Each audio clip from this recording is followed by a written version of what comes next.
Hello guys, welcome to my channel. Today we are going to see how to fix the following components are required to run this program. Microsoft Visual C++ 2015 runtime error when tried to run programs or games in Windows 11, 10, 8 and 7. Let's fix it guys. You just need to check my video description for this link used in my video. Just need to scroll down. Select the link next to x86 and select the link next to x64, and you just need to check another link, DirectX download link in my description. Select the download option and download the DirectX.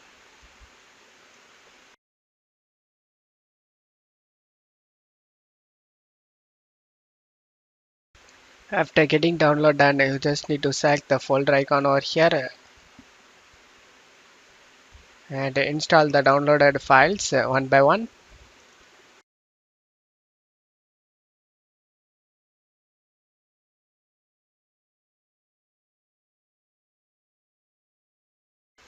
After getting installed done, you just need to close stuff here and go ahead and restart your PC. After restarting your PC, your problem should be fixed guys. And that's it for today's video guys. Give me a like and subscribe. Thank you.